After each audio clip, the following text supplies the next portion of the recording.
Bonsoir à tous.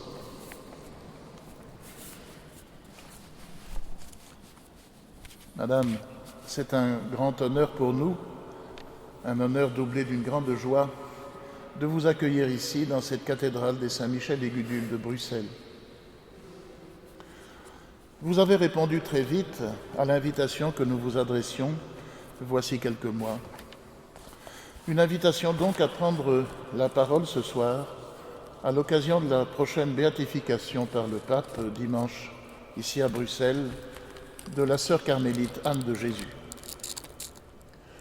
Si l'on a pensé à vous, c'est que nous connaissons votre attachement et même votre révérence à l'égard de Thérèse d'Avila, si l'on ose ainsi dire la grande sœur en religion d'Anne de Jésus. Et cela depuis la publication de votre livre très imposant en 2007 intitulé « Thérèse, mon amour ». Vous, qui n'êtes pas croyante et n'en faites pas mystère, racontez dans ce livre en long et en large les motifs de votre attachement à la femme étonnante que fut Thérèse, à l'expérience mystique qui fut la sienne, comme celle d'Anne de Jésus, que Thérèse envoya fonder la réforme du Carmel en France d'abord, puis dans ce que l'on appelait alors les Pays-Bas autrichiens, c'est-à-dire ici chez nous. Dans leur commune expérience spirituelle, vous voyez une forme d'accomplissement de leur humanité, et aussi, et peut-être surtout d'ailleurs, de leur féminité. Et vous repérez cet accomplissement dans ce que leur expérience a supposé d'ouverture à l'altérité. En cela, pensez-vous, ce qu'ont vécu et décrit Thérèse et Anne reste pour nous aujourd'hui, croyants ou pas, non seulement un modèle, mais une voie de guérison et de bonheur. La Passion selon Thérèse d'Avila, titre que vous voudriez donner aussi à vos propos de ce soir, mérite donc d'être raconté. Vous allez nous proposer ce récit, Madame, en femme de lettres, en philosophe, en psychanalyste, vous dont la réputation de compétence en ces domaines est internationale, et notamment court de l'Europe aux États-Unis.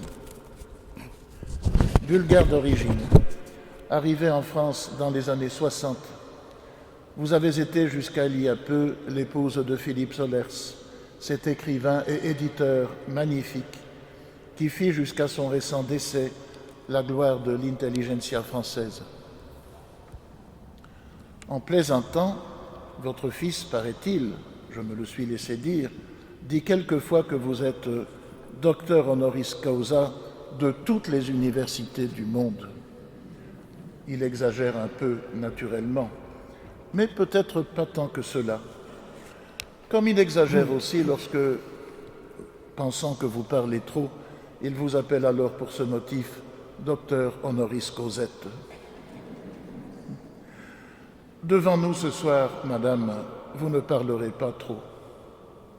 Nous attendons vos propos pour nous aider à voir la pertinence de la vie spirituelle en général, celle du charisme carmélitain en particulier, sa pertinence pour nos vies et pour notre société, par-delà même les appartenances religieuses.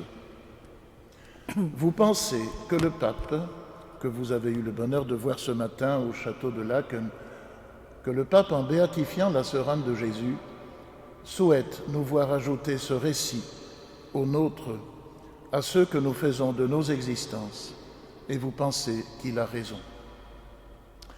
Nous vous remercions encore de vous être déplacée jusqu'à nous, Madame, et nous écoutons votre leçon.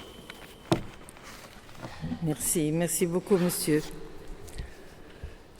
Mesdames et messieurs, nous sommes réunis ici, dans cette sublime cathédrale Saint-Michel et Gudule, par ce qui m'apparaît aujourd'hui comme une audace théologique et humaine qui, dans un monde qui se délite, a choisi de créer l'événement en béatifiant une femme, une carmélite.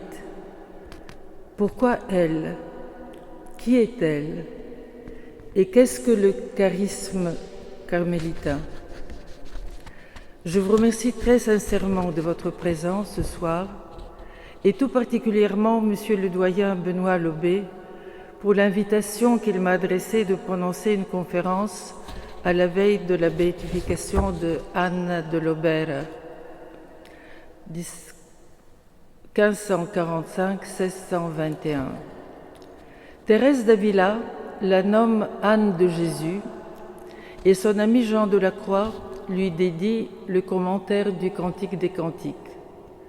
Elle fut éditrice des œuvres de Thérèse et fondatrice elle-même du Carmel de France, de Belgique et du Pays-Bas. Anne de Jésus a 30 ans de moins que Thérèse d'Avila. C'est la fille de prédilection de la grande mystique espagnole à laquelle j'ai consacré, le Lobé vient de le dire, il y a 16 ans, une méditation en récit intitulée « Thérèse, mon amour » et parue chez mon éditeur Fayard en 2008. En m'immergeant dans l'œuvre de Thérèse d'Avila, j'ai acquis la conviction que je pouvais la transmettre en essayant de penser en roman l'écriture qu'elle nous lègue, écriture de ses états mystiques et de sa vie comme fondatrice du Carmel des Chaussées, Carmel réformé par elle et nommé des Chaussées. J'ai pensé que je pourrais peut-être la rapprocher de votre vie, de votre pensée des habitants du XXIe siècle en essayant de penser moi-même en roman. Qu'est-ce que penser en roman? Je dirais rapidement, en schématisant, il s'agit d'aborder avec une diversité d'approches, de points de vue, de personnages et de savoirs, la polyphonie des voix chez chacun, sensations et mouvements psychiques variés, et restituer ainsi le pluralisme du langage humain. Ce dernier terme, pluralisme du langage humain, est écrit par le pape François dans sa lettre sur le rôle de la littérature dans la formation, lettre qui vient de paraître le 17 juillet cette année. Et j'ai eu le bonheur de lire ce travail, cette lettre du pape, avant de préparer cette conférence sur Thérèse ce soir. Qu'est-ce que je retiens de cette lettre qui peut nous intéresser ici et par rapport à l'œuvre de Thérèse? Avec force et espoir, le pape analyse le récit littéraire comme un discours, dit-il, qui ouvre les portes à l'immensité et à l'ineffable dans l'infini des mesures de l'être, en invitant le lecteur à devenir un joueur, à la fois sujet et objet, mais sans prétendre maîtriser la réalité et la condition humaine par le jugement, et en veillant à ne jamais perdre la chair, faite de passion, d'émotions, de sentiments, de récits concrets, pour, je cite encore le pape, guérir et enrichir notre sensibilité. Pas juger, mais enrichir notre sensibilité. Je le cite encore, l'originalité, dit-il, de la parole littéraire réside dans le fait qu'elle n'objective pas l'expérience en savoir, en examen normatif et jugement critique, et qu'elle renonce à la domination cognitive pour approfondir l'expérience humaine.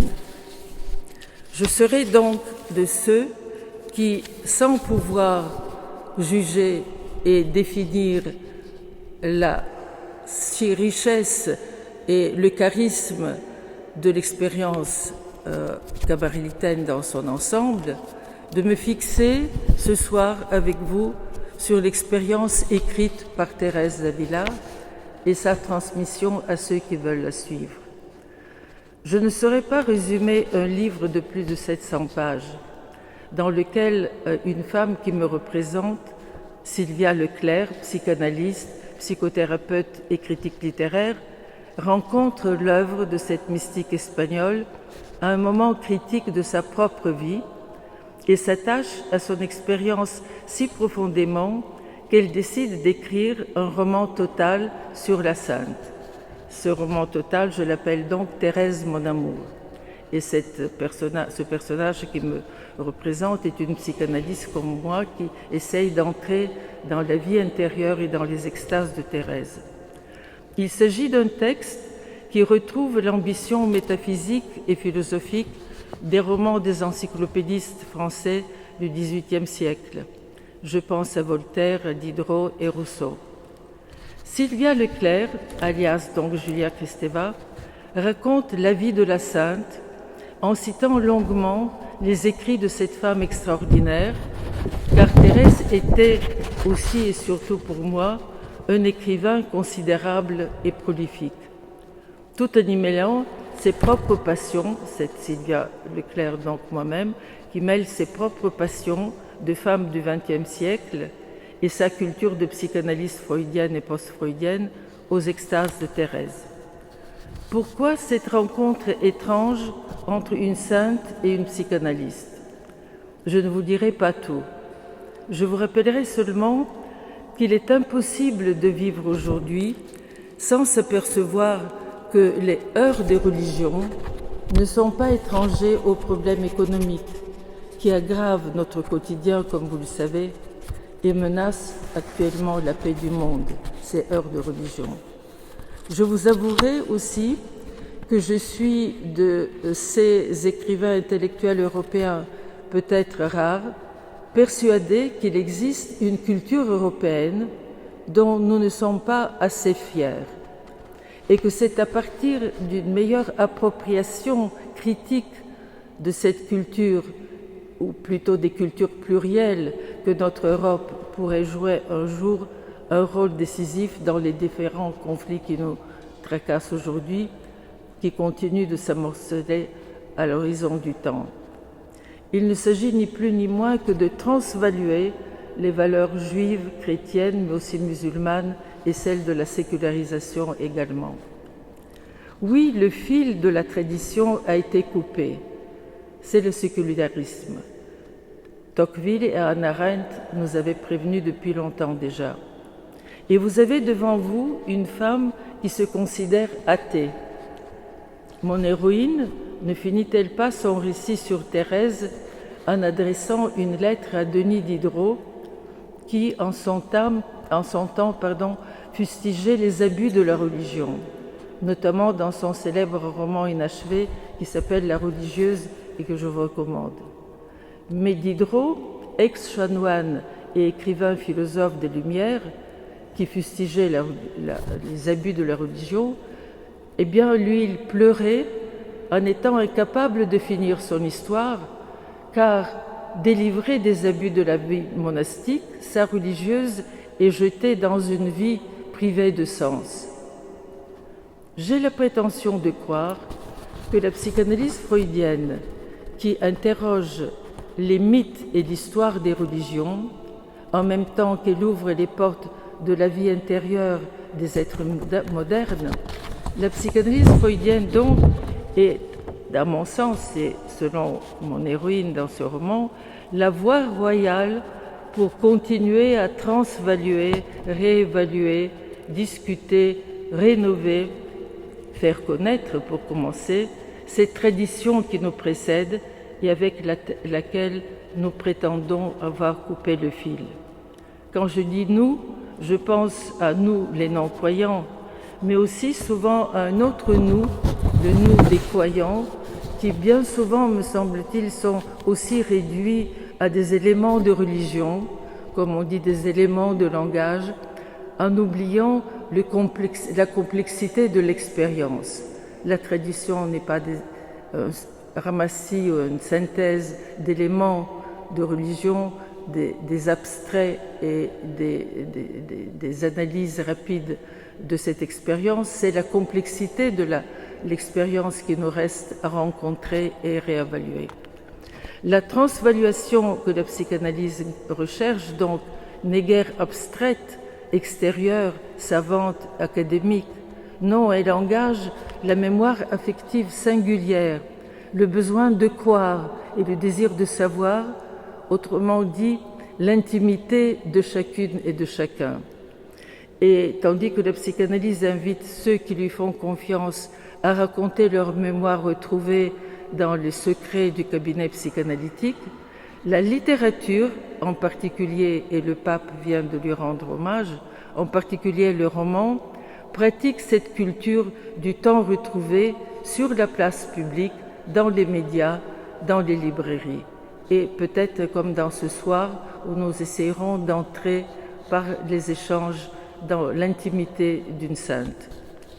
C'est donc avec beaucoup de plaisir que j'ai accepté la proposition qui m'a été faite d'écrire, il y a 16 ans déjà, un petit livre psy, disait mon éditeur, sur Thérèse d'Avila, dont je connaissais que la statue de Bernini dans l'église romaine Santa Maria della Vittoria à Rome, et aussi le séminaire de Jacques Lacan, le célèbre psychanalyste, sur ce qu'il appelle la jouissance féminine. Le titre de ce séminaire est « Encore ». Insatiable serait donc la jouissance féminine, encore et encore. Pourquoi ? Parce que cette jouissance, selon Lacan, ne se limite pas aux organes sexuels. Elle embrase tous les sens et transporte le corps dans l'infini du sens, en même temps qu'elle fait basculer le sens, même dans le non-sens, dont il va essayer de trouver la pulsation. Une jouissance dont Thérèse serait la meilleure exploratrice et qui exile sa propre identité, qui s'exile elle-même de soi-même pour embrasser l'infini. Perpétuel transport vers l'autre, vers l'infini, vers l'innommable, qui ne cesse cependant de l'appeler à quoi faire, mais tout simplement à le dire, à l'écrire, corps et âme hors d'elle, et toujours revenant en elle pour aller hors d'elle. On aura reconnu dans ces extases théoriciennes les logiques de cette expérience étrange qu'on appelle aussi l'écriture. Pendant une dizaine d'années, j'ai lu les livres de Thérèse. J'ai vécu avec cette carmélite de notre temps, je l'ai aimée, je l'ai disputée même. Je l'ai associée à ma vie, à celle de notre temps, jusqu'à la dernière partie de mon texte qui l'accompagne dans ce que j'imagine être son agonie. Une lecture de ces pages sous le titre « Tandis qu'elle agonise, Thérèse mon amour » était présentée par Isabelle Huppert au Théâtre de l'Odéon en 2014 et tout récemment par l'actrice franco-britannique Amira Khazar au Festival d'Avignon en juillet cette année. Thérèse d'Avila donc. Elle vivait à la fin du XVIe, début du XVIIe siècle, 1515-1582. Elle a mené et écrit une expérience extravagante qu'on appelle mystique, à un moment où le pouvoir et la gloire espagnole, ceux des conquistadors et du siècle d'or, commençaient à décliner. Plus encore, Erasme et Luther troublaient les croyances traditionnelles. Le protestantisme arrivait. De nouveaux catholiques aussi, comme les Alumbrados, qui attiraient les juifs et les femmes. L'Inquisition mettait à l'index les livres en langue castillane et les procès pour attester la limpieza di sangue, la transparence du sang, se multipliaient. Thérèse était la fille d'une Cristiana Vecra, une chrétienne de souche, on va dire aujourd'hui, et d'un juif converti, d'un converso. Elle est témoin, dans son enfance, du procès intenté précisément à sa famille paternelle, acculée à prouver qu'elle est vraiment chrétienne et non pas juive. Le cas de Thérèse elle-même, comme moniale pratiquant l'oraison, c'est-à-dire la prière mentale, la prière silencieuse, de fusion amoureuse avec Dieu, eh bien cette manière de prier qui la conduira à ces extases sera soumise à l'Inquisition.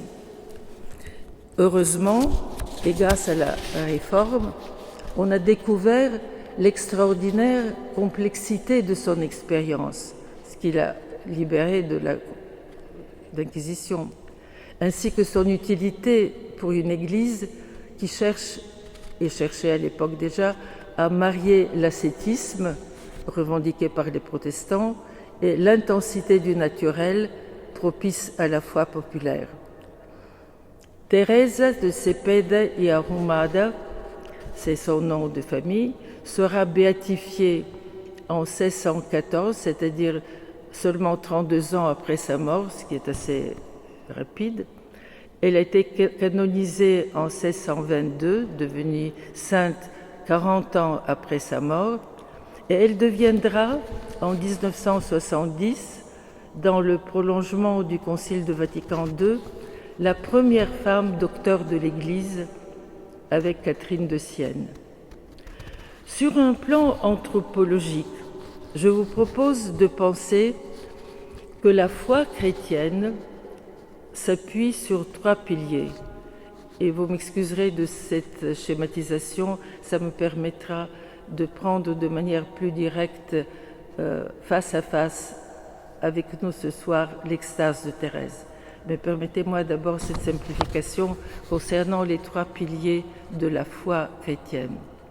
Le premier, c'est qu'il existe un Père idéal et que la foi est un amour pour et de ce Père. Le deuxième, cette idéalisation de la paternité se résexualise. Le Père est à la fois un Fils et un Père aimé, mais aussi un Fils et un Père battu. Et en l'aimant, je m'associe à lui pour jouir avec lui autant de sa castration que dans sa douleur et jusque dans sa mort. Je le suis dans toutes ses expériences positives et négatives de sa perception, de sa sensorialité, de son expérience. Et le troisième point, qui est spécifiquement chrétien et catholique, je participe aussi à sa gloire, car tout étant humilié et mis à mort, il reste et sera toujours glorieux, et par les 2 vertus de l'oralité que sont l'Eucharistie et la parole, que je pratique en tant que croyant ou croyante, par ces 2 vertus de l'oralité, je m'investis dans ce Père, je le rejoins, je l'assimile, je l'intègre. Il devient mien, je deviens sienne. Et mon credo fait cet investissement dans l'autre fait mon credo. Du même coup, je deviens le théâtre d'une véritable parthénogenèse, d'auto-engendrement de moi et de l'autre, grâce auquel le temps s'ouvre pour moi et la sublimation devient possible. Cette dynamique intrapsychique est mise en valeur par la mystique. Elle constitue son dispositif subtil et d'une formidable efficacité. Je dis la mystique, et j'entends par elle la compréhension qu'elle a de la mystique, un grand spécialiste jésuite de la mystique, j'ai eu la chance d'être son ami, Michel de Certeau, qui déclarait et démontrait que la mystique est une exclusion interne de la foi et de la religion officielle. Exclusion interne, elle est à la marge, mais interne parce qu'elle décrit l'intériorité souvent pas dite du dogme. Mystique, donc, je le répète, une exclusion interne au dogme de l'Église. Elle en relève des vérités profondes, mais elle se tient à la marge parce qu'elle en est l'excès. Dans l'espace culturel ainsi constitué, vous comprenez que ce n'est pas la différence sexuelle, problème moderne, qui m'intéresse, de montrer comment, parce que femme, Thérèse est entrée dans le fond de cet excès, de ce mysticisme. On peut le faire aussi. Mais je pense que ce qui la différencie, ce qui est sa spécificité, c'est plus encore le fait qu'elle est femme, c'est l'expérience de la sublimation qui la mobilise, qui mobilise sa passion, qui est à l'affût de l'intimité corporelle et psychique, sans oublier non plus le niveau social, le rôle des institutions, l'institution catholique, l'institution sociale. Féminin et maternel sont résorbés dans la reconquête d'une permanente singularité qu'elle va essayer de placer au centre de son expérience. Je suis mère, je suis femme, mais je suis moi, unique, l'unicité de la personne humaine chez une femme. Le féminin en cherchant son unicité, non pas la foule des femmes, la classe des femmes, mais le féminin au singulier. Eh bien, cette singularité de la féminité, qu'est la sublimation du féminin, ce que j'ai vécu, je vais essayer de le dire dans ma langue à moi, dans mon expression singulière, elle remonte à un autre moment du mysticisme chrétien, qui n'est pas le XVIe, XVIIe siècle, qui est le XIIe et le XIIIe siècle, et dont le sommet était l'œuvre de Duns Scotus, 1270-1302, avec sa notion de l'excheitas, le ceci. La vérité n'est pas telle idée ou telle expérience globale, commune, ou telle biologie ou telle matérialité. La vérité est dans le « cet homme-ci », cet homme-là. Ecce renvoie au pronom démonstratif qui montre tel ou tel individu. Les Anglais traduisent ça le « visness », cet homme-là, cette femme-là. Donc, singularité, exigeante, singularité du sujet de la sublimation. L'accent mis par Duns Scotus sur l'excheitas devait formuler cet aboutissement de la foi chrétienne dans la vérité comprise comme singulier, incommensurable. Vous êtes vrai quand vous arrivez à trouver votre singularité incommensurable, de la retrouver et de la partager, et de créer un lien social fait de singularité incommensurable. C'est une manière de résister aussi, je le dis en passant, mais nous pourrons y revenir dans le débat, ça permet de résister à la banalisation et l'automatisation de l'espèce qui se propage et nous menace aujourd'hui. La vérité comme singularité incommensurable. Quel code social, quelle communauté pourrons-nous faire à travers des singularités incommensurables? C'est la réponse que cherche aujourd'hui notre société et dans laquelle l'expérience mystique nous donne un exemple, non pas à répéter, mais à traduire selon les conditions de notre siècle. Les expériences privilégiées de cet accomplissement de la vérité par une singularité incommensurable et cependant partageable seront nécessairement pour Thérèse de deux types. L'écriture, comme élucidation de son expérience, et la fondation, comme acte politique avec lequel elle va innover l'espace institutionnel et la temporalité communautaire de son ordre et de la religion chrétienne, en créant le Carmel déchaussé, une nouvelle manière de se poser dans les traditions religieuses de l'Occident. Thérèse donc entreprend la réforme du Carmel chaussé, en formelle déchaussée, quelque temps après avoir commencé l'écriture du livre de la vie. Elle écrit en même temps qu'elle fonde. Et dans cette écriture, elle essaye de traduire en langage communicable, partageable, la singularité de son vécu.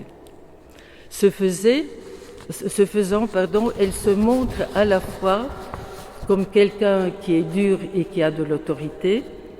Un écrivain français célèbre, Huysmans, dans son livre En route, dit que Thérèse est le plus viril des hommes, pas les hommes, des moines, le plus viril des moines. C'est une boutade, mais ça dit la puissance de direction et de pénétration qu'elle pouvait avoir. Et elle-même le disait, « Je ne suis pas une femme, j'ai le cœur dur. Soyez gaies, mes sœurs, mais ne soyez pas femmes, ça sent trop les femmes ici. » Donc essayez de les pousser vers la joie et la communication.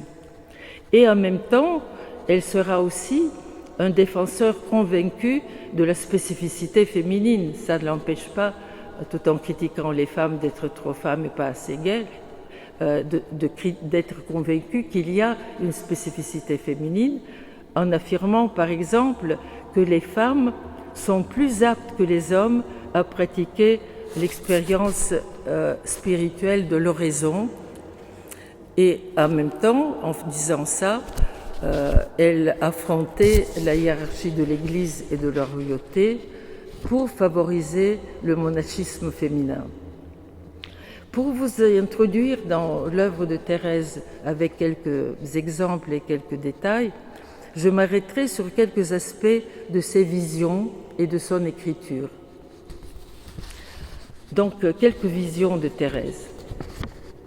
Seule fille dans une fratrie de 7 garçons, avant la naissance des 2 petits, une fille et un garçon, elle était très attachée à sa mère et à son père, et à son frère Rodrigo, ainsi que son oncle Pedro, à son cousin aussi, le fils de 2e oncle paternel Francisco. Dans une famille qui, avec tous ses amours pour tous ces personnages, nous les psychanalystes, on dirait une famille aux harmoniques incestueux. Tout le monde s'aime, il y a beaucoup d'érotisation des liens des uns et des autres. Famille aisée, quoique en train de s'appauvrir. Elle va perdre sa mère à l'âge de 13 ans. Lorsqu'elle décide de se faire carmélite et prend l'habit au couvent de l'Incarnation, le 2 novembre 1536, elle a 21 ans. Et son corps est un champ de bataille entre des désirs culpabilisés, qu'elle décrit dans le livre Sa vie. Elle ne le fait que suggérer, sans entrer dans le détail de ses désirs, mais en disant qu'elles étaient coupables, donc condamnées par l'Église, et on peut imaginer de quel désir il s'agit. Et elle précise que ses confesseurs lui interdisent de le développer. Ce faisant, elle les décrit légèrement et les suggère dans ses textes. Mais en même temps, elle essaye de le dépasser et de les idéaliser en cherchant à la place des coupables des amours qui lui semblent de type idéal et pour lesquels elle approuve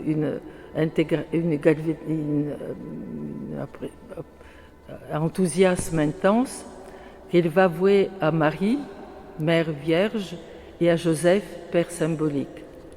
D'une étonnante lucidité, elle confie dans sa biographie la manière dont ces tourments l'ont conduite à des convulsions, tellement elle s'est prise au sérieux dans l'intensité des culpabilités et des figures idéalisées, que cet investissement dans cette tension entre ce qui est coupable et ce qui est idéal va le conduire à des pertes de connaissances et des pertes de mémoire, pertes même de sa vie. On le croyait mort à certains moments, et dans certains cas, ça pouvait durer jusqu'à 4 jours, des comas qui durent longtemps. Des épileptologues français comme le docteur Pierre Verceletto et espagnols comme Garcia Albea vont diagnostiquer une épilepsie temporale. Ces crises sont accompagnées de visions que la Monial décrit comme quelque chose, comme un symptôme aujourd'hui reconnu par la science neuronale, que les neurologues appellent des auras, c'est-à-dire des douleurs migraineuses accompagnées non pas de vue par les yeux du corps, mais de ce que j'appellerais volontiers des fantasmes incarnés, perception par tous les sens d'une présence enveloppante, rassurante et aimante de l'époux, d'un homme qu'il aime. Elle va très vite donner à cette présence enveloppante et aimante qui fait contrepoids aux perceptions douloureuses, coupables ou jouissives et de type idéal avec Marie et Joseph, à ces tentations et à ces tensions. Elle va lui donner le nom de Dieu, Père idéal, qui la persécute d'abord à cause de ses tentations, ses manquements à l'honneur, ses dissimulations, en la faisant souffrir jusque dans ses os, et qui, à force de lui donner la totalité, l'intensité de sa souffrance, épuise la souffrance et la transforme pour finir en bonheur, en détente, en exaltation.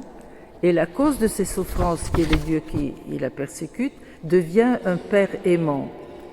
Dieu ne la juge plus, ou de moins en moins, parce qu'il l'aime.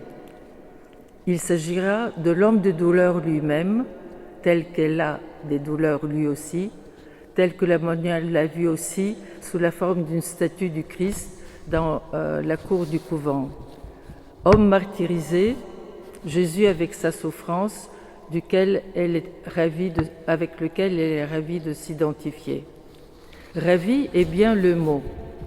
Thérèse est enfin unie avec ce qu'elle appellera le Christ comme homme, Christ comme hombre, et elle se l'approprie. Certaine, dit-elle, que le Seigneur était au-dedans de moi, dentro de mi. Je ne pouvais alors aucunement douter qu'il soit en moi ou que je sois moi-même tout abîmé en lui. Yo todo engolfada en elle. Elle est perdue en lui, lui est noyé, abîmé en elle. Cette réciprocité du celui qui a la force et celui qui pâtit, cette réversibilité de ces extrêmes sera quelque chose qui la constitue, qui la fait vibrer, sentir et penser. Ainsi, l'exaltation de tous les sens bascule souvent dans une parfaite annulation. L'âme est dépourvue de capacité de travail, ne subsiste qu'un abandon, une exquise passivation dans la béatitude. Elle écrit dans sa vie toujours « On ne sent rien, on ne fait que jouir sans savoir ce dont on jouit. Privé même de sentiments, une sorte de délire, positive donc et négative, jouissance et douleur extrêmes à la fois, toujours les deux ensemble et en alternance. Ce brouet broie le corps et l'exile dans une syncope où le psychisme est à son tour anéanti. Elle est hors de soi, avant que l'âme ne soit capable de déclencher la narration de cette perte. Et c'est la puissance donc de son intellect qui va s'emparer de ce vécu qui traverse l'épilepsie et qui cherche à se dire, et qui cherche à trouver le moyen de le dire. Le récit qui s'ensuit sera pour Thérèse ce qu'elle va confier d'abord en confession. Elle va lui dire à ses confessions, lui raconter ce qu'elle vit et comment elle le ressent dans les moments antérieurs de l'oraison. Elle ne pouvait pas parler, mais seulement sentir de tous les sens. Elle appelle vision, d'ailleurs je vous lirai une des pages, non pas simplement un corps qu'elle voit, mais un corps qui participe avec tous les sens, avec l'odorat, avec le toucher, avec le goût. Donc l'autre et soi sont ressentis avec toute la tonalité des sens qui l'épuisent, qui le conduisent à l'état d'abandon, de délire même, mais aussi qui lui donnent la force de chercher le verbe pour traduire ce qui se passe et le communiquer.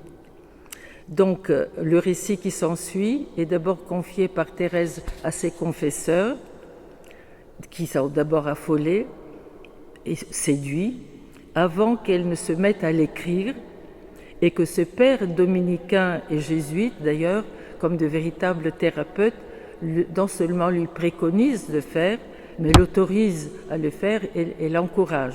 Vous allez m'écrire tout ça. L'acmé de ces visions, donc, auxquelles participent tous les sens confondus, se trouve dans la description de ce qu'on va appeler, elle l'appelle ainsi, la transfixion, et c'est le titre qu'a donné le grand sculpteur baroque bernin dans la cathédrale Santa Victoria à Rome, dont je vous ai parlé au début. Et voici comment elle décrit cette transfixion, où elle est en proie à une condamnation, souffrance due à ses sensations, et inversion de cette souffrance en exaltation, puis en verbe qui traduit ces exaltations pour le communiquer à nous autres et qui le lirons dans les siècles. Je vous permettrai de lire une page de ce texte. Oh, combien de fois, me trouvant dans cet état, me suis-je souvenu de ces versets de David. Le verset traduit en français, ce serait « Comme un cerf altéré cherche l'eau, ainsi mon âme soupire après Dieu ». C'est le psaume 42 de David. Quand ce transport n'est pas à son plus haut degré, il s'apaise un peu, semble-t-il, par l'usage de quelques pénitences. On voit ici la condamnation du plaisir. Du moins, l'âme, ne sachant qu'y faire, y cherche-t-elle un peu de soulagement. D'autres fois, le transport est si violent que cette recherche de la souffrance devient impossible comme tout le reste. Le corps est anéanti. On ne peut remuer ni pieds ni mains. Elle est là dans son état que les médecins d'aujourd'hui décrivent comme épileptique. Si l'on est debout, on s'affaisse comme un objet inanimé. On a de la peine à respirer. En cet état, il a plu au Seigneur de m'accorder plusieurs fois la vision que voici. Je percevais un ange auprès de moi. C'est là la résurrection, le passage dans quelqu'un qu'il aime, qu'elle aime et qu'il aime. Je percevais un ange auprès de moi, du côté gauche, sous une forme corporelle. Il n'était pas grand, mais petit et très beau. On pense à son frère Rodrigo aussi. Son visage enflammé semblait indiquer qu'il appartenait à la hiérarchie la plus élevée, celle des esprits tout embrasés d'amour. Ce sont, je pense, ceux que l'on nomme chérubins.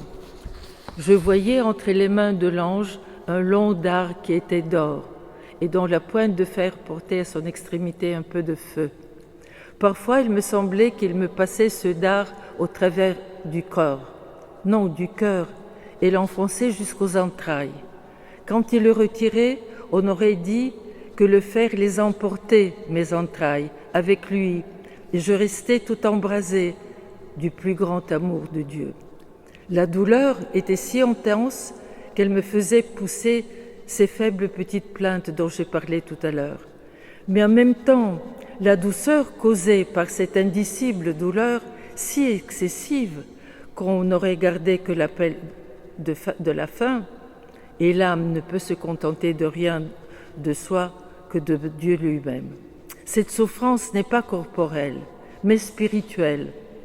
Et pourtant, le corps n'est pas sans y participer un peu, et même beaucoup. Mais dès qu'il se fait sentir, le Seigneur ravit l'âme et la met en extase. Donc vous voyez, souffrance, excitation, le corps est là, mais ce n'est pas du corps, c'est de l'esprit. Je trouve les mots et je me mets en extase. Je m'oublie, je vous traverse mon oubli. Trouvez la complexité de ce voyage. Mais elle n'a pas de temps d'endurer ni de souffrir. Presque aussitôt, elle entre dans la jouissance. C'est ça qu'elle appelle la jouissance. C'est traverser des plaisirs dans leur positivité, leur négativité, le désir et la souffrance et le plaisir, et surtout la capacité de le sentir et de lui trouver des mots, qui est l'acte de la symbolisation, de la sublimation. L'ensemble sera appelé pour elle la jouissance, porque viene luego el gozar. Il y a donc plus de 5 siècles, une femme catholique carmélite vit et clame sa foi comme une jouissance. Les extases de Thérèse sont d'emblée et sans distinction, vous l'entendez, paroles, images et sensations physiques, esprit et chair, à moins que ce ne soit chair et esprit. Elle le dit, je le répète, le corps n'est pas sans participer au jeu et même beaucoup. Objet et sujet, perdu et retrouvé, dedans et dehors et vice-versa, Thérèse est un fluide. La jouissance est la fluidification de l'esprit dans le corps et du corps dans l'esprit. Un ruissellement constant. L'eau sera son élément. Je la cite, c'est dans son château intérieur. J'ai un attrait particulier pour cet élément, l'eau. Aussi l'ai-je observé avec une attention spéciale. Et la coulante métaphore de l'eau sera sa manière de penser, de liquéfier chaque identité, d'en chercher le contraire, d'en trouver le mot, de sublimer, c'est-à-dire de penser charnellement, de sentir en pensant. L'énigme de Thérèse est, à mon sens, bien sûr dans ses ravissements, qu'elle décrit si bien, ils deviennent moins énigmatiques. Mais ce qui reste énigmatique, c'est le récit qu'elle arrive à en faire. Ravissement, des extases qui n'existent peut-être que parce qu'elle nous le dit. En tout cas, tout ce qu'on peut déduire de ces extases, c'est ce qu'elle nous dit. C'est les récits qui sont pour nous la base qui nous permet de restituer avec nos corps à nous ce qu'elle a pu vivre en les nommant des extases. Elle est en tout cas très consciente. Elle dit « J'ai fabriqué cette fiction pour donner à me comprendre ». Donc, à comprendre les extases. J'écris pour faire que ces jouissances, ces extases vous soient accessibles. Hacer esta ficción. J'ai fabriqué cette fiction pour le donner à comprendre, c'est dans le chemin de perfection. Alors, elle explique aussi comment elle arrive à la symbolisation, comment elle arrive à partir de cette espèce d'alchimie de sensations, de douleur et de plaisir, comment elle arrive à trouver les mots. Elle entame sa recherche, dit-elle, par une suspension des puissances. C'est ainsi qu'on appelait à l'époque l'entendement, la mémoire et la volonté. Je ne vais pas penser comme on nous apprend à penser. Il faut suspendre les puissances qui sont l'entendement, la mémoire et la volonté pour appeler quelque chose qu'on appelle aujourd'hui une régression de l'individu où il perd ses contours identitaires et où il se trouve au-dessous du seuil de la conscience, on dirait dans l'inconscient, peut-être dans le préconscient, pour devenir ce qu'un psychanalyste moderne qu'on connaît de mieux en mieux en France, en Belgique aussi et mondialement, qui s'appelle Winnicott et qu'il appelle la psyché soma, c'est-à-dire le psychique et le somatique, le corps et le psychisme deviennent une seule entité. Je regresse jusqu'à mon corps. Ma psyché ne traduit pas des idées, ma psyché traduit le corps.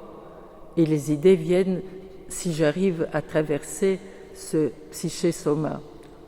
Dans cet état de psyché-soma, les psychanalystes aujourd'hui sont renvoyés aux états archaïques de l'osmose entre le nourrisson, voire l'embryon, et la mère. Le lien à soi et à l'autre arrivant à ces premiers états de mutualité que l'être humain en formation a quand il est embryon avec le corps de la mère ou quand il est bébé avec les premières sensations de la maternité. Le lien à soi et à l'autre se maintient, mais il est très archaïque, très sensoriel, fugace même, d'une sensibilité extravagante, infralinguistique, ça ne peut pas se dire. Winnicott nous raconte des séances de psychanalyse où sur le divan, en régressant et en racontant ses rêves, des patients arrivent à être dans le senti et chercher des mots pour traduire ce senti, des mots qui n'existent pas, et ils trouvent des manières de contourner ce silence en donnant des mots étrangers ou faisant des récits ou se mettant à chanter, en tout cas cherchant cet état psyché-soma en dessous de la langue. Perte des facultés d'abstraction jugeante et recherche de quelque chose de mélodique, de rythmique et peut-être aussi de narratif pour finir, raconter le rêve. Mais parfois le rêve ne vient pas parce que c'est le somatique, le sensible qui envahit le patient, dit Winnicott. Donc le style thérésien me semble intrinsèquement ancré dans ces images, mais dans lesquelles la vision est très secondaire. La vision arrive à la suite de toute la gamme des sentis. La vision ne relève pas seulement du goût, de la vue, elle traverse tout le corps.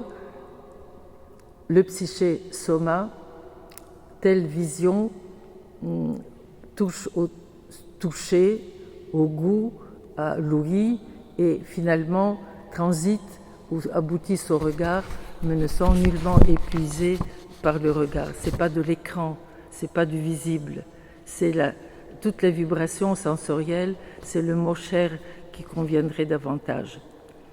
Et une sorte de liquéfaction, en effet, du corps et de l'âme, d'où encore cette métaphore de l'eau, dans laquelle elle essaye de nous transmettre cette fluidité de sa personne qui perd tous les contours et toutes les règles du jugement. Serait-ce une fulgurance intime ou la résurgence du thème du baptême, évangélique par excellence évidemment, sans oublier la régression plus ou moins inconsciente de l'amoureuse de son Seigneur idéal à l'état d'embryon touché, baigné, nourri dans le liquide amniotique de la mère, et elle projette donc cet état de la mère, de l'enfant dans la mère, elle la projette dans la figure divine. Dieu serait aussi quelqu'un qui a des capacités maternelles, qui l'engloutit comme la mère engloutit l'enfant dans le liquide amniotique. Toujours est-il que ces images qu'on trouve aussi chez d'autres mystiques où le divin est féminin, il y a les mamelles de Dieu, etc., qu'on retrouve dans certaines descriptions mystiques. Toujours est-il que l'image de l'eau, cette liquéfaction de toutes les identités, y compris sexuelles, homme, femme, père, mère, psyché, soma, l'eau vient d'emblée sous la plume de Thérèse.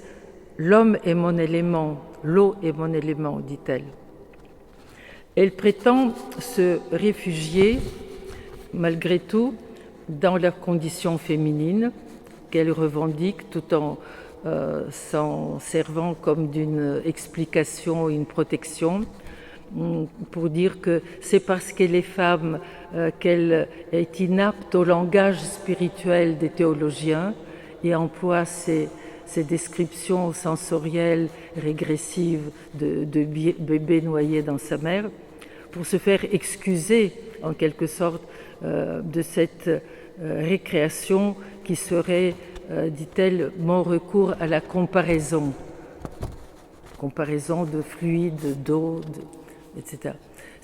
Elle essaye de justifier donc ces métaphores qu'elle utilise quand elle dit que sa prière est comme de l'eau, parce que même dans l'eau, elle va chercher à nous donner des images ou des sensations variées. Par exemple, dans sa prière, il y aurait 4 eaux dans son jardin de prieur. C'est le puits, la noria et ses godets, la rivière et la pluie. Vous voyez comment ce ressenti régressif n'est pas si régressif que ça, parce qu'elle est capable de distinguer comme une musicienne la mélodie de ses sensations.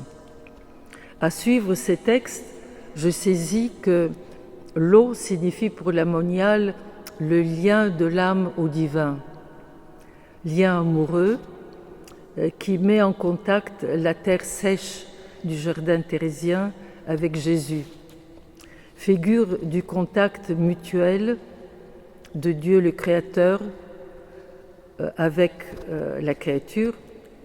Le terme de Dieu est en même temps quelque chose qui détrône Dieu de son statut suprasensible et le fait descendre, sinon au rôle de jardinier, du moins à celui d'éléments cosmiques que je goûte et qui me nourrit, qui me touche et que je touche. L'eau s'impose donc comme la fiction absolue, inévitable, du toucher amoureux par lequel je suis touchée, par le toucher de Dieu, d'autrui qui me touche et que je touche.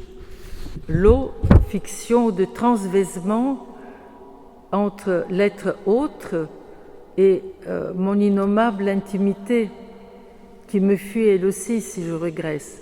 Tous les deux, on fuit nos identités pour nous retrouver.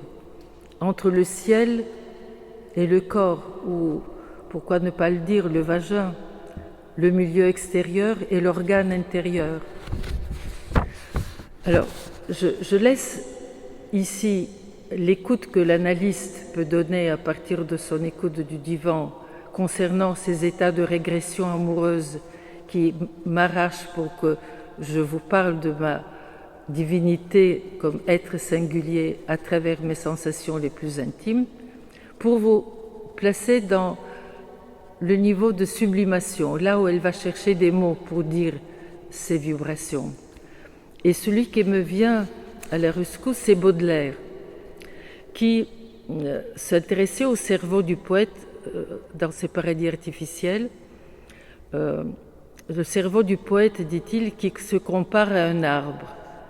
Et il dit, moi je ne me compare pas à un arbre, je deviens l'arbre, je deviens la réalité que je cherche. Je ne suis pas comme l'autre, je suis l'autre, dans le contact et dans l'investissement du lien dans sa vérité. L'eau n'est pas comme l'amour divin, l'eau est l'amour divin et vice-versa, dirais-je. J'en suis, nous en sommes.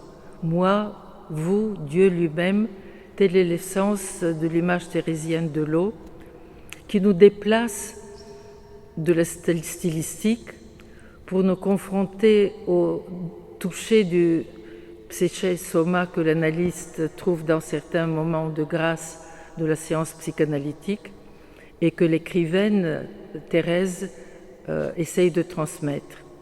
Plus qu'une métaphore, l'eau chez Thérèse, comme chez Baudelaire, est une métamorphose, témoin de l'impact sensoriel du divin sur Thérèse. C'est une métamorphose, mais en même temps une sorte de dissolution. Si je suis dans l'eau, si je me dissous, c'est une manière d'épouser aussi ma mort, ma disparition avec fluidité, de ne pas la craindre et d'une certaine manière de l'accepter avec fluidité. Et en même temps, on peut dire une critique inconsciente, implicite ou ironique de toute identité, de toute valeur, de toute loi, de l'impact divin du Dieu lui-même, jusqu'à dissolution du Père idéal, de l'autre dans l'orante et dans l'écrivaine. Alors, si l'eau est d'emblée l'emblème du rapport entre Thérèse et Dieu, on comprend que son livre « Le château intérieur », dans lequel elle passe sur 7 étages, 7 niveaux du moi superficiel à un niveau le plus profond, et c'est dans la 7e demeure qu'elle rencontre qui? Jésus. Vous serez brûlé, dit l'inquisiteur, vous n'êtes pas Jésus, elle va être sauvée par ceux qui ont compris la complexité de cette expérience intérieure. Mais donc, ce château intérieur, il n'est pas une forteresse, il est un puzzle de parois traversibles, de demeures souples. Le titre du roman, d'ailleurs, qu'on traduit en français Château intérieur, c'est Moradas, des demeures. J'habite là, à 7 étages, mais ces cloisons sont perméables. C'est dire que la transcendance, selon Thérèse, est immanente. Le Seigneur n'est pas en dehors de moi, il est en moi. C'est une hymne à l'immanence de la transcendance, de quoi lui vouloir aussi des ennuis avec l'Inquisition, mais ses confesseurs et aussi les éditeurs ultérieurs vont atténuer cette prétention et vont sauver Thérèse et de l'Inquisition et de tout jugement pour nous inviter à entrer dans cette complexité de l'individu, dans son rapport à l'autre, et nous poser des questions, comment, quand on arrive à cette étape complexe et légère en même temps, jouissive de la personnalité, peut-on construire une société libre et souple, faite de singularité. Et en même temps, dès son époque et pendant les siècles qui la suivent, des grands philosophes se sont demandé quelles peuvent être les influences de cette manière de prier et de vivre le divin sur la manière de penser. Et je vais vous donner 2 exemples qui montrent comment l'expérience de Thérèse a pu influencer la pensée de notre civilisation, en revenant à mon idée que pour faire face aux difficultés d'aujourd'hui, banalisation ou automatisation, il nous faut reprendre la tradition européenne dans sa complexité, essayer de la penser et de la réactiver. La première serait la conséquence de Thérèse comme ayant frôlé, sinon l'athéisme, du moins l'ironie dans son expérience du divin. Dans un feuillet non retenu du chemin de perfection, Thérèse conseille à ses sœurs de jouer aux échecs dans les monastères, même si ce n'est pas permis par le règlement. Mais il faut jouer, pourquoi, dit-elle, et elle répond, pour faire échec et mat au Seigneur. Mais quand on est dans l'eau et quand on met en cause toute unité, Dieu lui-même peut y passer.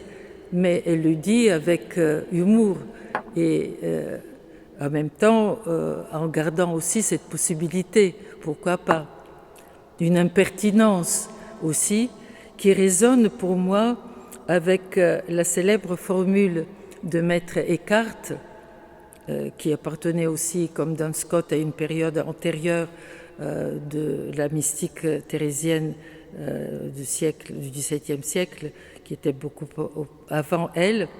Il disait « Je demande à Dieu de me laisser libre de Dieu ». Et notre hôte, le doyen de cette faculté, a écrit un texte qui va peut-être dans ce sens, il nous le dira, Monsieur Benoît Lebé, qui s'appelle « Mon Dieu, je ne vous aime pas ». Cette critique amoureuse et négative, ironique ou peut-être de profondeur incommensurable de l'eau qui coule dans l'intensité de l'union avec l'autre. Et la seconde est formulée par Leibniz, le grand philosophe et mathématicien. Il écrit dans une lettre à un de ses amis Morel de 1696, il dit ceci: « Et quant à Sainte Thérèse, vous avez raison d'en estimer les ouvrages. J'y trouvais une belle pensée que l'âme, j'ai trouvé cette belle pensée que l'âme doit concevoir les choses comme s'il n'y avait que Dieu et elle au monde.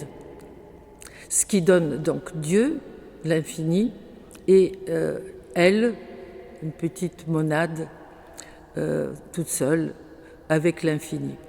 Ce qui donne même une réflexion considérable en philosophie et pour moi en particulier, dit-il, car j'ai employé utilement cette pensée dans une de mes hypothèses. » Donc, il avoue là que l'idée de la monade, de l'unité qui contient l'infini, lui vient de Thérèse. Thérèse, inspiratrice des monades, leibnizienne, toujours déjà contenant l'infini. Thérèse, précurseur du calcul infinitésimal.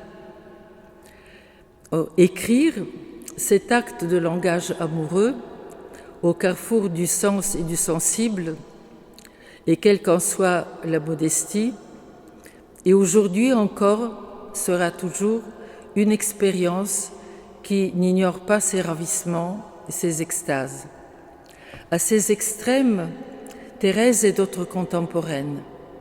Elle n'a pas inventé la psychanalyse ni l'écriture moderne, où nous essayons de nous retrouver, je le répète, avec nos sensations et aussi nos désirs d'un sens communicable parce que pluralisé par nos personnages, par les allusions, par un texte infini, et le pape le dit si bien quand il analyse l'écriture, qui est ouverte à l'infini.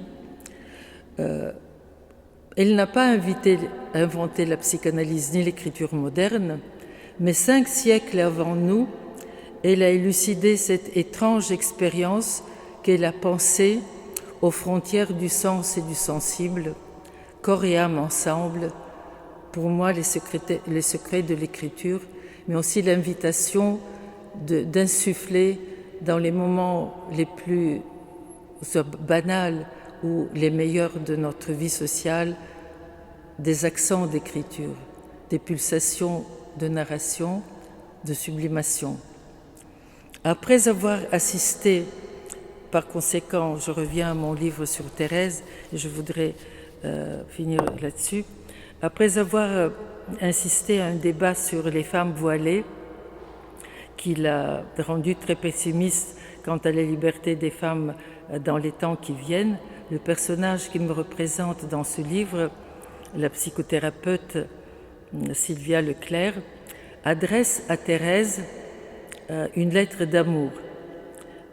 C'est cette lettre d'amour que je lui ai faite, que je voudrais vous lire, et qui parfois n'a pas de ponctuation parce que je me laisse aller dans une sorte d'enthousiasme pour Thérèse.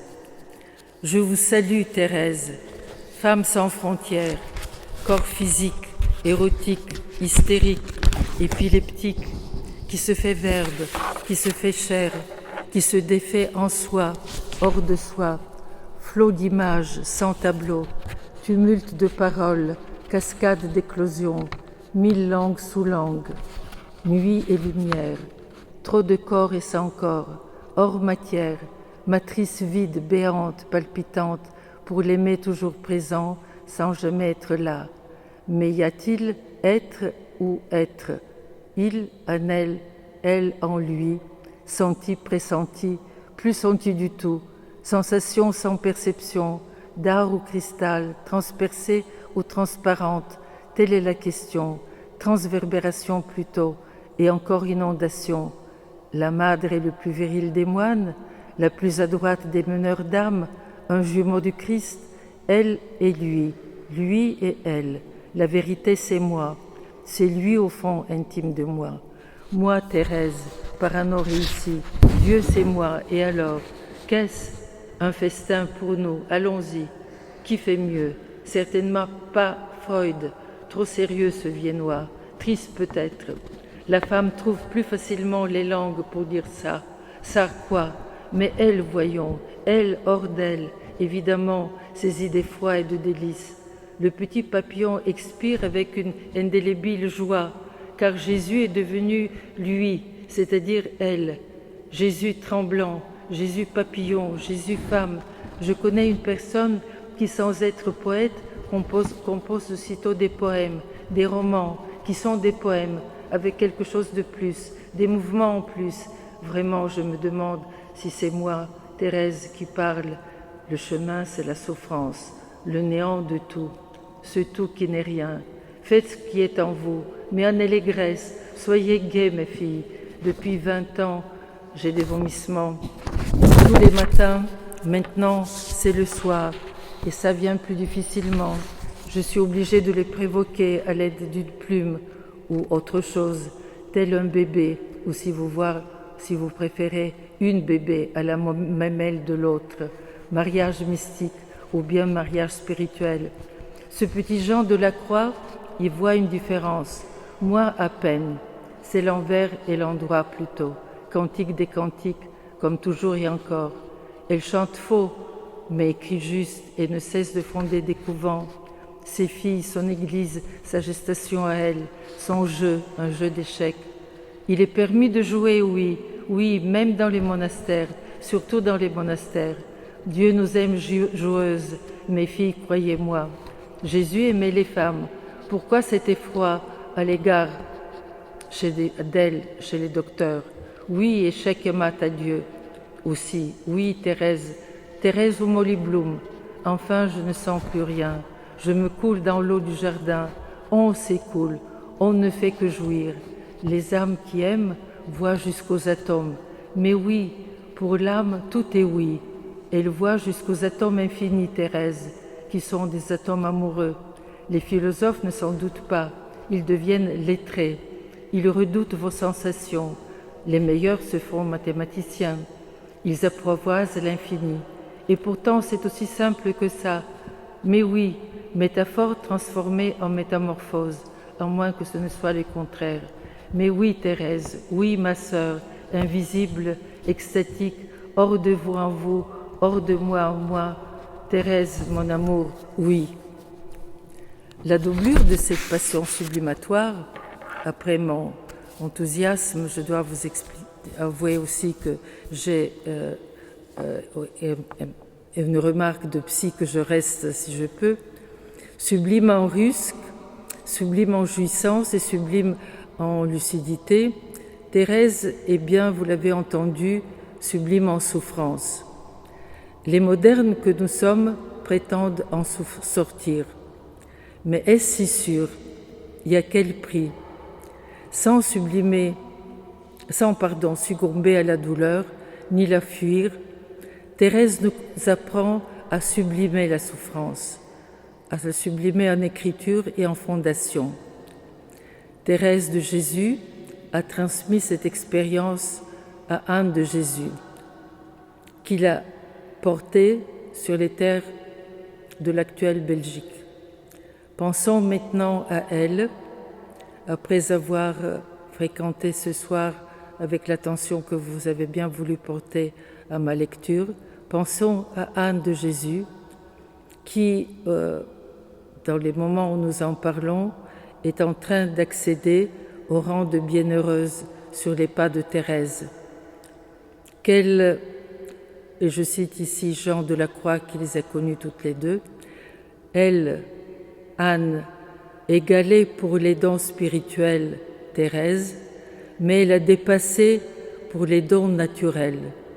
Ça reste encore obscur pour moi, mais peut-être nous en apprendrons davantage demain en écoutant le pape. Je vous y invite et je serai avec vous. Merci.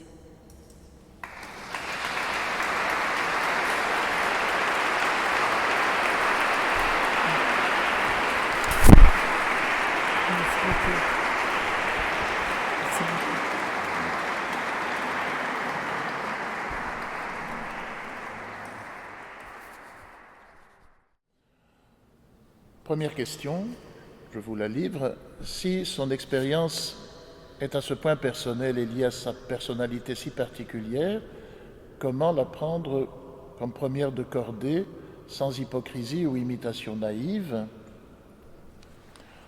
Vous avez parlé de la singularité et de l'immersion dans l'individualité, mais quel est le rôle du langage? Comment trouver et développer un langage commun, un langage de partage? Donc il y a là, si je lis bien, le caractère particulier de l'expérience thérésienne et puis le fait qu'elle l'a diffusé en fondant aussi une communauté. Il y a une question aussi, est-ce qu'on peut peut-on vivre sa singularité en dehors d'une communauté? Thérèse aurait-elle pu y arriver sans avoir fondé le Carmel? Donc, c'est une question qui vont un peu dans le même sens.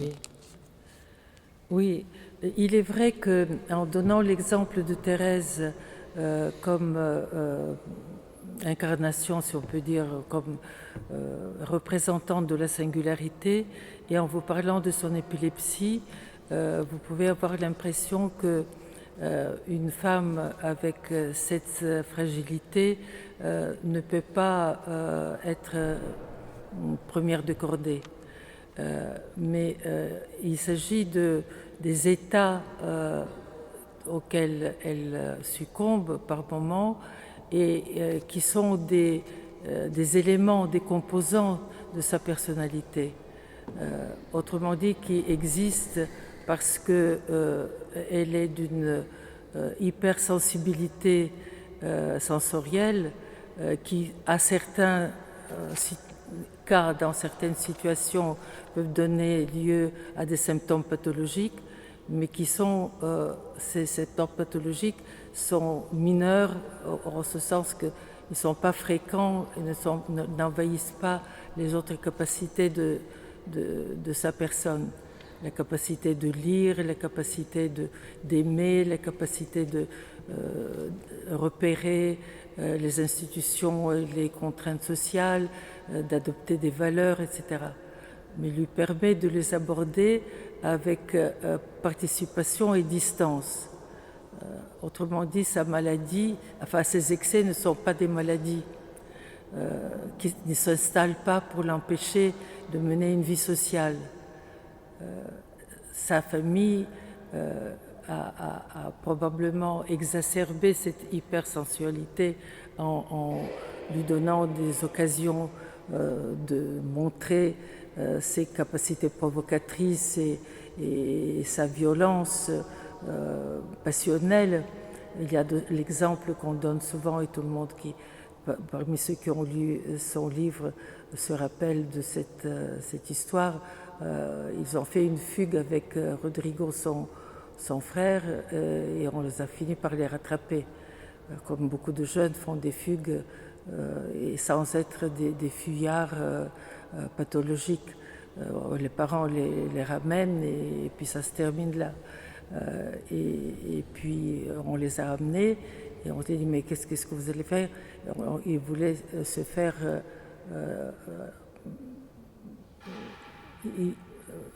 immoler chez les morts.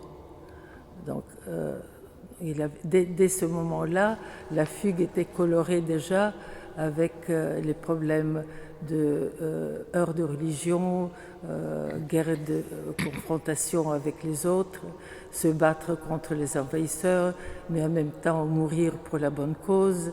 Donc il y avait un mélange de pulsionalité et de questionnement historique, social, que les parents ont bien jugulé, mis de l'ordre dedans. Il leur a ordonné de continuer à vivre une vie familiale stricto sensu.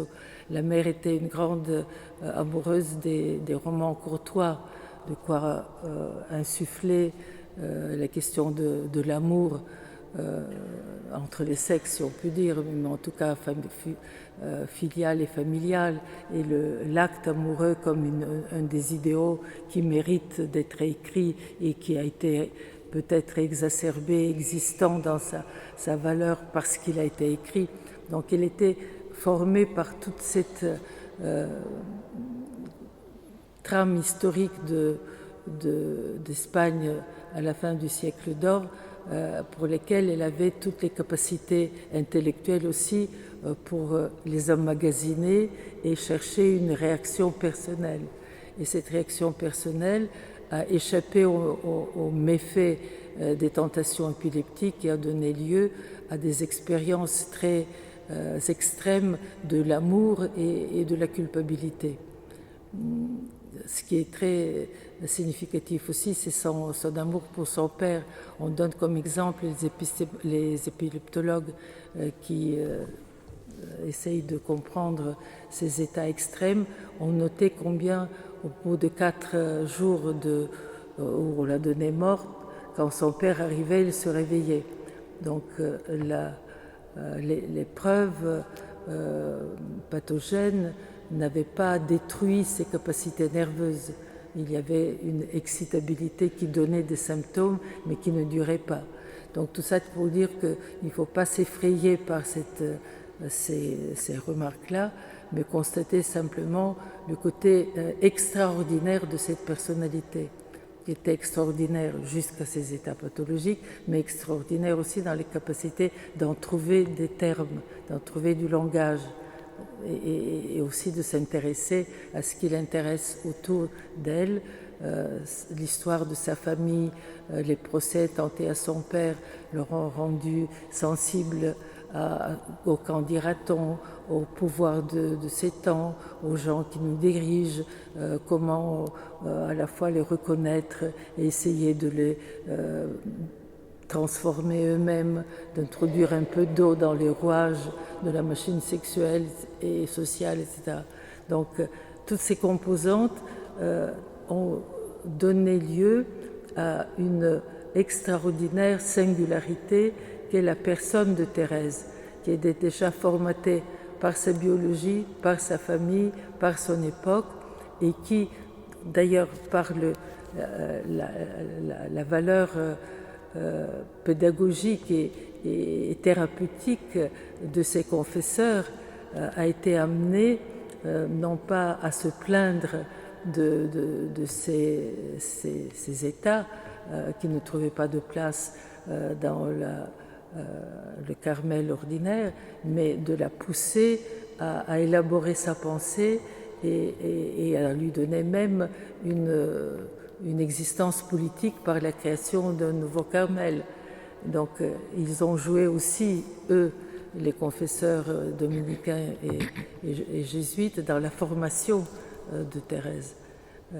Donc la singularité, il faut la prendre avec les dangers qu'elle peut représenter d'échoir dans une pathologie, mais aussi des capacités qu'elle a de réformer, d'innover, de recréer les constantes qui se banalisent souvent de ce qu'on appelle la normalité. Alors, toute une série de questions tournent autour de la pertinence contemporaine de ce charisme. Comment revenir à cette singularité dans notre monde où l'individualisme a tendance à régner en maître? Ou bien, plus brutalement, on dit pourquoi l'Église n'écoute plus cette magnifique sagesse, ou bien la transmettre aux jeunes. Pouvez-vous développer la sublimation de la souffrance comme pertinente aujourd'hui dans le charisme carmélitain? Que pensez-vous, ce que vous avez dit de la personnalité de Thérèse et d'Anne de Jésus, peut-il s'incarner aujourd'hui dans ce que le charisme carmélitain doit offrir au monde? Est-ce que la psychanalyste peut expliquer qu'il y a espoir aujourd'hui de ce côté-là? Comme je vous l'ai dit, je ne connais pas l'activité, l'extension du charisme carmélitain aujourd'hui, comment il agit dans l'ordre carmélitain et quels sont les apports humanistes, on va dire, et spirituels qu'il donne avec des ordres qui s'adressent aux plus pauvres, aux émigrés, aux souffrants, aux handicapés, etc. Et dans la société dite normale aussi. Mais ce que je peux dire, c'est que nous allons entendre demain, après-demain, une composante de la présence du pape ici qui nous renvoie à l'intérêt de l'Église concernant les étrangers. Et je pense que ce n'est pas un hasard, peut-être un hasard mais qui tombe bien, que le pape va relayer la béatification par un discours qui est lié au thème de cette année. Dieu prend la route avec son peuple, c'est-à-dire la migration, les étrangers. Il va faire probablement une apologie du fait que l'Église se concentre ou se consacre à l'accueil plus humain, mieux organisé, plus rigoureux, plus juste de la migration. Jusqu'à présent, ce qu'on a entendu de cette position ecclésiale, c'est la critique que, me semble-t-il, l'Église adresse à l'Union européenne de trop écouter le surgissement de nationalisme souverainiste, les peuples qui demandent des frontières et qui essayent de fermer les portes plutôt aux étrangers. Il y a ça, et probablement le pape va pointer cette dérive, selon lui, qui essaye de se durcir et de continuer à allumer chez les croyants l'union, l'amour de l'autre qui arrive rarement aux extrêmes de Thérèse, mais dont Thérèse serait l'horizon vers lequel chacun tend avec ses limites personnelles. Mais ce qui m'a frappé dans la coïncidence entre son discours sur la littérature, sa béatification d'une carmélite et son discours sur les étrangers, c'est qu'il semble proposer au monde moderne, avec ce souci pour les étrangers, l'importance de créer en nous,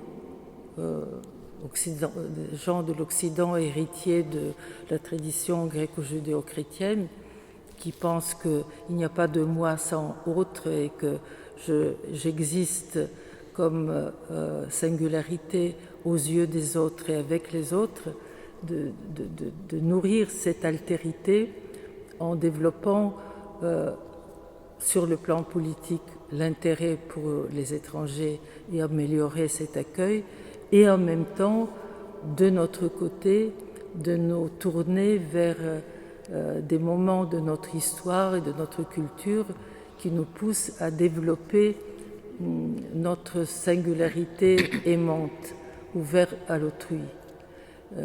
Et dans le texte de Juillet sur la littérature, il donne la littérature et l'expérience littéraire qui pour lui est une sorte d'équivalent désacralisé de l'expérience mystique. Eh bien, c'est une résistance à la banalisation et à l'automatisation de l'être humain tel que le programme l'hyperconnexion en cours, etc., ce que nous connaissons. Donc il fait appel à un développement par tous les moyens que nous avons, spirituels ou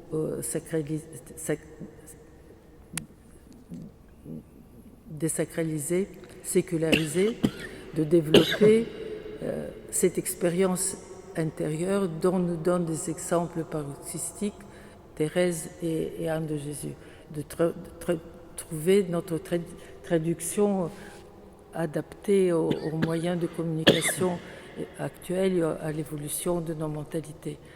C'est étonnant que ce soit un pape qui vient défendre en même temps le livre et les étrangers, comme exemple pour lui de modèle de civilisation qui ne sait pas où se chercher. Il a l'air de nous dire, mais vous avez sous vos yeux deux entités, le livre et l'expérience intérieure qui le nourrit et dont les carmélites vous donnent des excès, et les étrangers qui demandent à ce que vous les aidiez. Appuyez-vous sur ça et vous trouverez peut-être un contrepoint aux démocraties qui deviennent des économies de l'armement et à l'hyperconnexion qui vous rend banalisé et automatique. C'est moi qui traduis, mais c'est peut-être pas un hasard s'il est arrivé ici en Belgique avec ces 3 cadeaux et en même temps en disant ce matin que le pays belge est pour lui à la fois une petite unité et en même temps une porte vers l'espoir. Pourquoi ? Parce qu'il y a l'Union européenne qui est ici et il essaye à travers la Belgique de diffuser en Europe ces 3 points qu'il nous a donnés et que je répète, la question de la littérature, la question des étrangers et l'expérience intérieure selon les carmélites. Magnifique résumé, je pense, de la pertinence non seulement du charisme carmélitain, mais de la présence du pape parmi nous ces jours-ci. Une question qui porte en elle sa réponse, et vous venez d'y répondre. Comment une expérience mystique pourrait-elle se transmettre sans fondation et sans écriture ? Probablement, elle ne se transmettrait pas alors. Elle se transmet aussi dans ce qu'on appelle une laïcité au sens fort du terme, mais pas au sens laïcard du terme, c'est-à-dire de respecter l'existence de la tradition. Il y a des jésuites, il y a des carmes, il y a des dominicains, il y a des juifs, il y a des musulmans, que tous ces laboratoires de la spiritualité existent et soient reconnus comme tels, à titre privé ou à titre collectif, mais que ça ne soit pas des constructions sectaires, idéologiques et terroristes. Ça, c'est l'exemple qu'on peut donner. Et par ailleurs, si ces entités existent, l'exemple sécularisé qu'il donne et aussi qui est un exemple où toutes ces viviers de la singularité religieuse sont maintenus dans notre univers démocratique occidental, il y a un lieu où ces diversités peuvent se retrouver, c'est qu'ils écrivent et qu'ils publient des livres et qu'on puisse les partager ensemble, qu'on les lise ensemble. C'est une capacité qu'a notre civilisation, et c'est là que je disais en ouvrant ma conférence, on est réunis ici parce qu'il y a une extrême audace de l'Église catholique aujourd'hui qui m'impressionne, c'est dans un monde qui se délite, de venir avec l'idée il y a de l'espoir. Mais l'espoir, il nous donne quelques pointillés pour le chercher. C'est à nous de lui trouver le langage universel et qui ne se réduit pas aux ordres religieux, qui le reconnaît, qui le laisse exister, mais qui trouve des modes d'expression transversaux, comme l'écriture et comme le livre en est l'emblème. Livre menacé, livre à continuer. Voilà, il y avait encore quelques réflexions qui étaient plus des réflexions que des questions sur le fait que il faut maintenir la distinction dans le mélange des eaux, que l'extase dans le cerveau, mais vous en avez parlé, Et voilà, nous avons à peu près fait le tour. On n'a pas répondu complètement à tout, mais l'essentiel, me semble-t-il, a été dit. Et puis l'heure s'avance. Il va falloir aller dormir, se reposer pour être en forme demain, parce que c'est une autre journée encore riche d'événements. Je vous rappelle encore que demain à 19h, pas 20h, nous aurons l'occasion autour d'Anne de Jésus. Vous voyez qu'à la cathédrale, on a importé de Malines un tableau qui la représente, un tableau du XVIIe siècle. Bon. Pendant le temps de la béatification, il sera là, exposé devant tout le monde, et puis il prendra sa place dans le déambulatoire ou bien sur un mur latéral. C'est pas encore tout à fait. Bon, si vous permettez justement, mais qui était sous-entendu, mais je ne peux pas vous quitter sans le dire, il y a aussi la psychanalyse, qui est un lieu où vous pouvez retrouver votre expérience intérieure. Bien entendu. Voilà. On ne va pas vous reprocher, madame, dans une cathédrale, de prêcher pour votre chapelle. Exactement. C'est évident. En tout cas, merci. Vous Merci avec de tout. les psaumes et moi avec l'invitation. Merci à vous.